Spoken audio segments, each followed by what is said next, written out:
Welcome back. Now, how would you fancy saving some money while also helping the environment?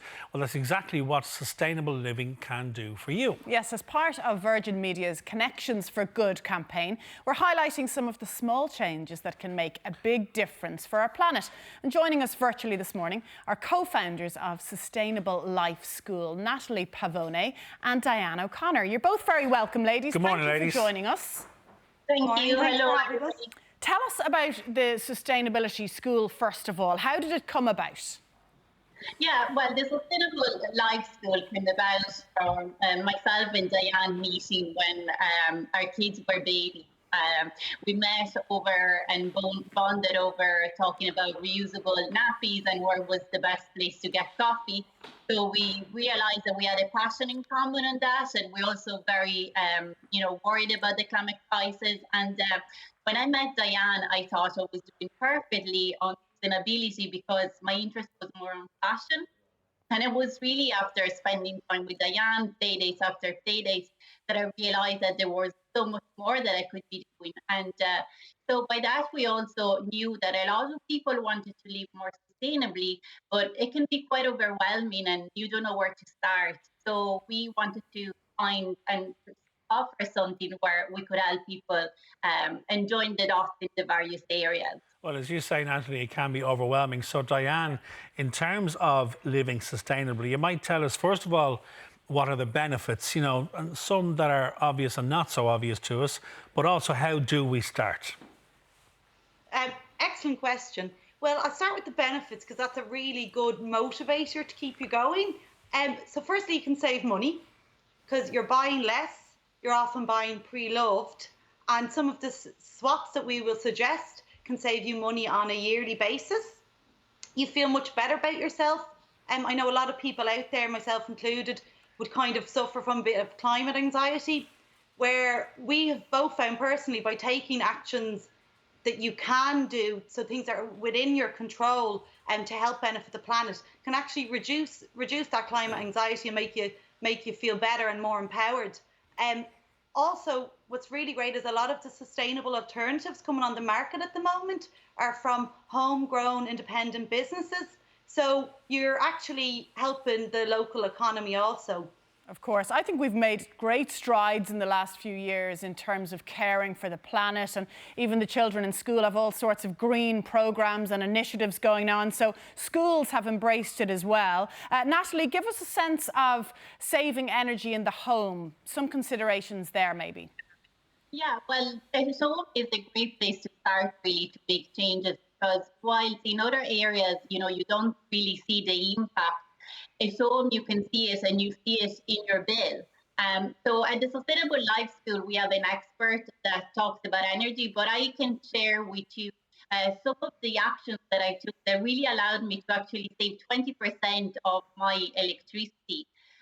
So the first thing I did was I went and switched off all appliances at the wall. But that seems something like really easy and say, is it going to make a difference? But actually is. So anything that is on standby, like your microwaves, game consoles, laptop chargers, computers, TV boxes after you're finished, if it has a light on, it is still consuming energy. So switch them off. And a tip is I use kind of a power strip. So I put multiple plugs in so that, you don't have to go around the house and spend 5 minutes switching those off. And then the other thing that I did is that I gradually replaced all kind of traditional light bulbs to LED. So that can save you around €7 per year per light bulb.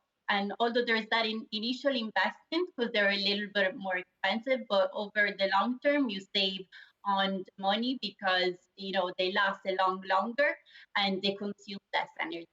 And then, yeah. Staying in the house then, Natalie, in terms of the other rooms then, you wanted to talk about the bathroom, how we can be more sustainable in there. And also, we should look at our wardrobes and look at a sustainable wardrobe. Maybe give us a talk through them. The bathroom is a great spot for reducing plastic because most of our products in the bathroom do have plastic. So your bathroom actually looks better. And the great thing is a lot of the sustainable alternatives are more aesthetically pleasing, which is nice. So I'll just show you some of my favourite swaps. So here we have a shampoo and conditioner bar. So as you can see, that's the plastic straight away gone. Natural ingredients, so it's better for you, better for the environment. And again, a lot of Irish companies are now making these. So another one for the local economy. So next up, most people already are aware of the bamboo toothbrush, but this is its lesser known friend, the reusable dental floss. So traditionally, dental floss is often made with nylon, which is plastic based, and it's actually made not to tear. So if this gets into our waterways, it can cause problems for marine life. So don't flush floss, we would say. But this one is fantastic. It's compostable, so it can go straight in your brown waste. It's a lovely little glass container and it's refillable. So that's a really nice little swap. And there's lots of other options out there. And the last swap that I've made, I was a bit afraid of this one.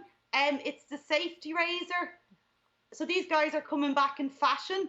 And as some people might know, disposable razors, they just have to go straight to landfill. So there's billions around the world that go to landfill every year. With this one, the handle, if you mind it, it should last forever. The blades are made of stainless steel, so they're recyclable. You just keep them in a container somewhere high and safe in the house and just bring them to your local amenity centre when it's full. And the other great thing is if you keep it dry, because ironically with a lot of these bathroom products, they do like to be kept dry. So if you dry it off, keep it dry between uses, it should really give you a long life. It's also a beautiful looking razor. Yeah, it's a fancy looking razor. Yeah, it's a lot of it, girls, is about going back to basics, isn't it? I remember my grandmother talking about washing her hair with a bar of soap. So you've just reminded me there, it's back to basics almost with a lot of this. What about your wardrobe? I mean, I think we're all more mindful of fast fashion and choosing organic. Yeah, so there's a lot of problems, unfortunately, associated with, the fashion industry. And one of the environmental problems is waste. So according to Oxfam, over 220,000 tons of clothes go to landfill. So a few tips. You may have heard this sentence before, but the most sustainable clothes are already the ones in your wardrobe. So it's a great way to start.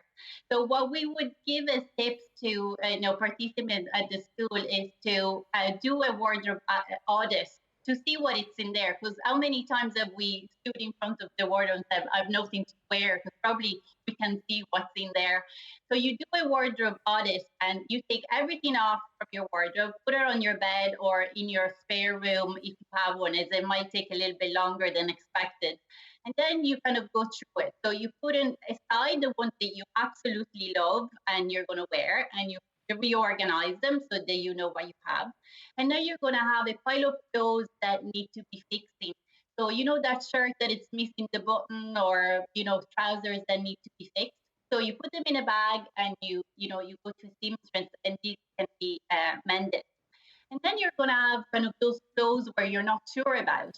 So those can go into a bag and you put them at the bottom of your wardrobe. And if you have been missed them in a couple of months, it's probably okay to let them go. So to let them go sustainably, what you can do is if they're in kind of in good conditions, you could offer them to friends. You could also bring them to a charity shop, but just make sure, call them in advance to make sure that they need them and to make sure that it's something that you wear yourself. And Very finally, yeah. Sorry, girls, we're almost out of time. That's great advice, and there is more advice available. And also, you've got a new programme coming out, and the details of which are over on your website, which we're popping up on screen right now. We appreciate your time this morning, ladies. Grazie, grazie. Thank you, Natalie. Have a good day. Thank you, Diane.